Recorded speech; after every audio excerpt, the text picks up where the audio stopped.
วันนี้ลุงอึงก็มาทำหน้าที่เกลือเป็ดเกลือไก่คือเก่าพี่น้องเอ้ยไปเหยียบขี้เป็ดขี้ไก่หน้าขยะขยงคือเก่าคิดไปคิดมาก็เป็นตาปวดหักพี่น้องแต่ซีนมันแซ่บแท้ๆเลยพี่น้องเอ้ยแต่แล้วก็คิดไปคิดมาคิดออกว่ามื้อนี้ก็แม่นวันศีลเสือกเป็นวันศีลสำคัญอีกก็เลยบ่ได้สแต็กคือเก่าแล้วก็คิดได้อีกว่าเฮายังมีถ้วยปลาแดกและกะหน่อไม้ต้มอยู่ในหม้ออยู่มื้อนี้ก็จัดไปเนาะหน่อไม้ต้มมาเลยเด้อลุงอึงก็มีแต่ตัวสวยๆงามๆพี่น้องเนาะ แต่ว่าบ่ทันได้หลายเด้อพี่น้องหลายลุงอื่นก็บ่ค่อยมีเวลาบ่ระบัดมันดอกส่วนหลายเนาะก็ไปเวียกไปการแหน่แล้วก็ใส่ใจเล็กๆน้อยๆกับมันนั่นแหละไก่นี่ส่วนหลายก็ช่วงหน้าฝนกับหน้าหนาวนี่แหละมันจะ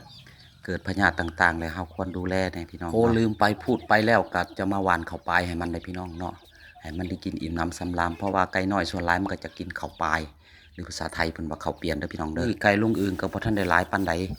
เทื่อหน้าอาจจะมีการแบ่งปันพี่น้องอย่าลืมคอมเมนต์มาเด้อพี่น้องเนาะฝากกดไลค์กดแชร์เด้อเพราะว่าไก่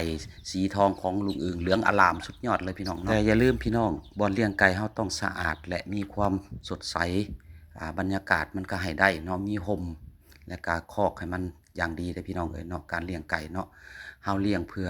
บริโภคหรือว่าเพื่อความสวยงามก็สามารถเลี้ยงได้เด้อพี่น้องเนาะไก่ของลุงอึ่งนี่จะคัดเลือกแต่โตสูงๆใหญ่ๆไว้เนาะ